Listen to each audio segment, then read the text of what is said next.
সপ্তর্ষি মণ্ডল মাঝে ঋষিদের শনে স্বামীজি করেন ধ্যান বসি যোগাসনে। শিশু বেশে রামকৃষ্ণ কহিলেন তাই, যাইতেছি সাথে যেতে হবে যে তোমায়। ওই যে 7 জন ঋষি বসে আছেন, ওরা ভগবানকে ডাকছেন, ধ্যান করছেন। কোথা থেকে সেখানে একটি ছোট্ট ছেলে এলো। কি তার রূপ, দেখলে চোখ জুড়িয়ে যায়। কিন্তু দেখবে কে? ঋষিরা সবাই তো চোখ বুজে আছেন। ছেলেটি এগিয়ে গিয়ে দুহাত মেলে একজন ঋষির গলা জড়িয়ে ধরল। কত আদর করে তাকে ডাকতে লাগলো যাতে তার ধ্যান ভাঙে। অনেকক্ষণ ডাকার পর ঋষি চোখ মেলে চাইলেন। ছেলেটিকে দেখে খুব আনন্দ পেলেন। ঋষিকে চাইতে দেখে ছেলেটি বলল, আমি যাচ্ছি, তোমাকেও যেতে হবে। কথাগুলি ভারী মিষ্টি। ঋষি কি আর না করতে পারেন? ঋষি কিছু বললেন না, কিন্তু তার প্রসন্ন ভাব দেখেই বোঝা গেল যে তিনি যেতে রাজি হয়েছেন। শ্রী শ্রী রামকৃষ্ণদেব এসব দেখেছিলেন। তিনি বলেছেন, ওই ঋষি আমাদের মতন মানুষ হয়ে জন্মেছিলেন। তিনি আমাদের স্বামী বিবেকানন্দ। আর সেই ছেলেটি শ্রী শ্রী ঠাকুর রামকৃষ্ণদেব নিজেই। শ্রী রামচন্দ্রের সঙ্গে তার কাজ করার জন্য মহাবীর এসেছিলেন। শ্রীকৃষ্ণ অর্জুনকে সঙ্গে এনেছিলেন। আর শ্রী শ্রী ঠাকুর রামকৃষ্ণ পরমহংসদেব নিয়ে এলেন স্বামী বিবেকানন্দকে। নমস্কার, live stories with Soma YouTube চ্যানেলের সকল দর্শক শ্রোতা বন্ধুকে আমন্ত্রণ জানাই আর একটি নতুন ভিডিওতে। আজকে আমার ভিডিওতে থাকছে স্বামী বিবেকানন্দের কথা। আশা করি আপনাদের ভালো লাগবে। চলুন তাহলে আজকের ভিডিওটি শুরু করা যাক। ভগবান শ্রী শ্রী রামকৃষ্ণ পরমহংসদেব সেদিন তার প্রিয় শিষ্যকে খুব তিরস্কার করলেন। তার মর্মে আঘাত লেগেছে। নরেন্দ্রনাথের অপরাধ? কলেজে পড়া তরতাজা যুবক, যার জিজ্ঞাসার কোনো অন্ত নেই, মেধাবী, স্বাস্থ্যবান, সুরূপ, বহুগুণের অধিকারী। তার প্রশ্ন তখন একটাই, ঈশ্বর কে, কোথায়, কত দূরে? তাকে কি দেখা যায়? তিনি বাস্তব না নিছক কল্পনা? কাল কিন্তু থমকে আছে দক্ষিণেশ্বরের তপবনে। শ্রী রামকৃষ্ণদেব ও নরেন্দ্রনাথ পরস্পরের দিকে তাকিয়ে আছেন। ঠাকুর জানেন ছেলেটি কে, ছেলেটি জানে না সে কে। কালের আঁকাবাঁকা পথে আরো অনেকটা এগোতে হবে। তার জীবনটা এত ঘন যে 40 বছরেই ধরা থাকবে 4টি কাল: শৈশব, কৈশোর, যৌবন এবং জরা। হিন্দু ধর্মের সনাতন বেদের সম্পূর্ণটাই গোটানো রয়েছে এই শাশ্বত মানবটির মেধা কোষে। যুবক জানে না সে কে। সাবধানী গুরুর হুঁশিয়ারি। ও যেদিন জানতে পারবে ওকে, সেদিন ও আর থাকবে না। ঋষি ফিরে যাবে ঋষি লোকে। কিন্তু কেন তিরস্কার? নরেন্দ্রনাথ নির্বিকল্প সমাধি প্রার্থনা করেছিলেন। তার সেই সময়কার ধারণায় নির্বিকল্পই ঈশ্বর লাভের শেষ অবস্থা। তার মতে, আমি সমাধিতেই বুঁদ হয়ে থাকতে চাই। ঠাকুর বললেন, বলিস কি রে, এই তুই সবচেয়ে বড় মনে করলি? ঠাকুর অবাক, এ তো স্বার্থপরতা। আমি ভেবেছিলাম তুই একটা মহিরুহ হবি, যার তলায় শ্রান্ত পথিকেরা এসে শান্তি পাবে, আশ্রয় ও বিশ্রাম লাভ করবে। তা না হয়ে তুইও নিজের মুক্তি কামনা করছিস। নরেন্দ্রনাথ থতমত। মুক্তি নয়, মোক্ষ নয়, তাহলে কি? ঠাকুর বলছেন, বৈষ্ণব ধর্মে 3টি বিষয় পালনের ওপর জোর দেওয়া হয়েছে: নামে রুচি, জীবে দয়া, বৈষ্ণব পূজন। এই পর্যন্ত বলেই ঠাকুর সমাধিতে চলে গেলেন। তারপর অর্ধবাচ্ছদ্দশায় ফিরে এসে বলতে লাগলেন, জীবে দয়া, জীবে দয়া।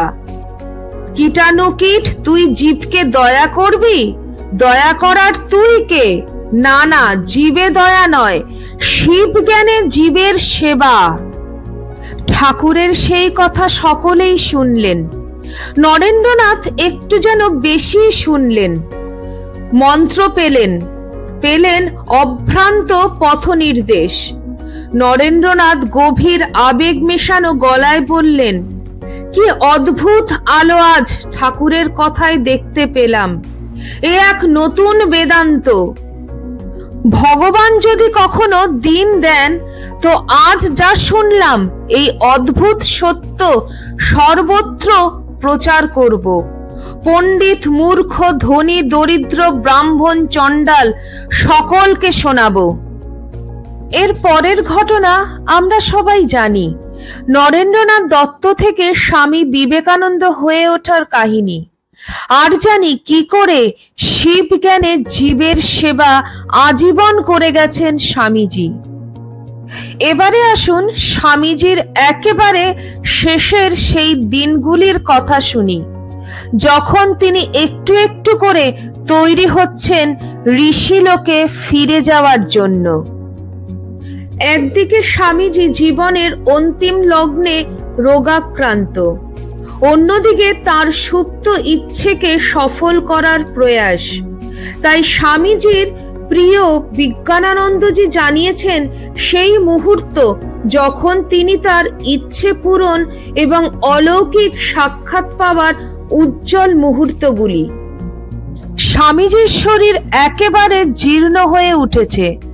দেওঘরে প্রিয়নাথ মুখোপাধ্যায়ের বাড়িতে সময় সময় স্বামীজির এত শ্বাসকষ্ট হতো যে মুখ চোখ লাল হয়ে উঠত, সর্বাঙ্গে আক্ষেপ হতো এবং উপস্থিত সকলে মনে করতেন বুঝিবা প্রাণবায়ু নির্গত হয়ে যাবে।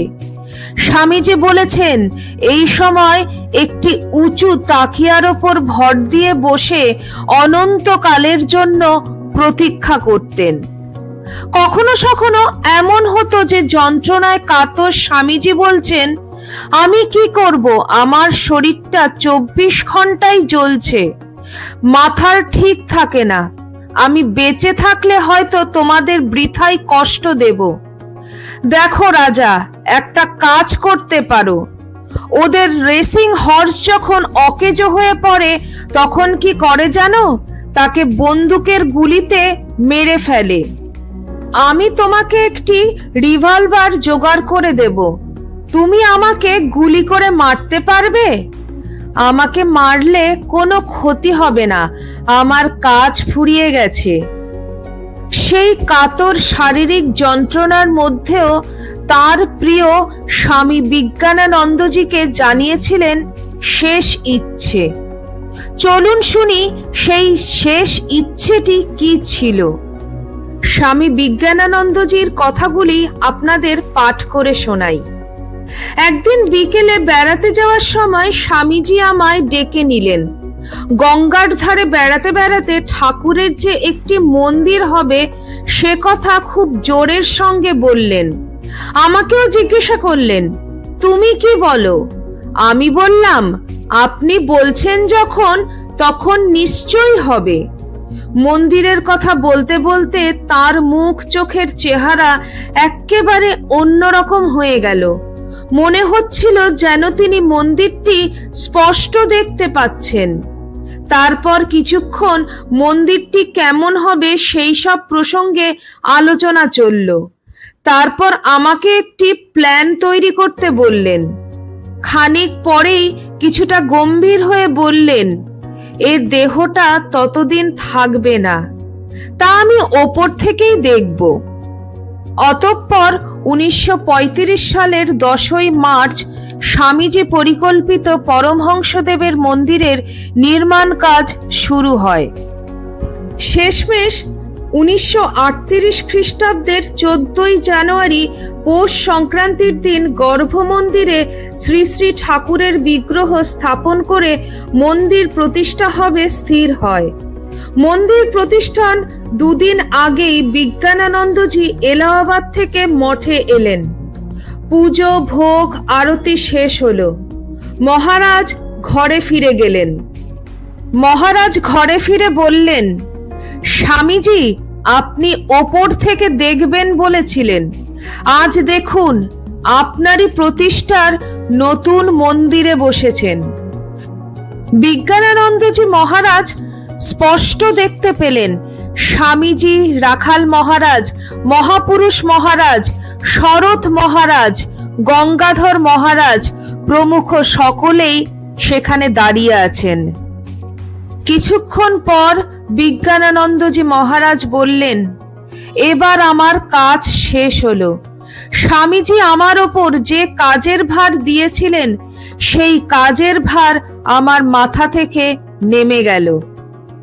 আসলে বিজ্ঞানানন্দজি মহারাজ অনেকভাবেই স্বামীজির উপস্থিতি অনুভব করেছেন। স্বামী বিজ্ঞানানন্দজি মহারাজের সেই গল্প আরেকদিন আপনাদের শোনাবো। আজকের ভিডিওটি আমি এখানেই শেষ করলাম। আপনাদের কেমন লাগলো অবশ্যই কমেন্ট সেকশনে কমেন্ট করে জানাবেন। আর আমার চ্যানেলের নতুন বন্ধুদের অনুরোধ করব আমার চ্যানেলটিকে সাবস্ক্রাইব করে পাশে থাকার, যাতে এর পরের ভিডিওতেও আপনাদের সাথে আমার দেখা হয়। আবার খুব শিগগিরই দেখা হচ্ছে আপনাদের সঙ্গে। সবাই ভালো থাকবেন, সুস্থ থাকবেন। জয় ঠাকুর, জয় মা, জয় স্বামীজি।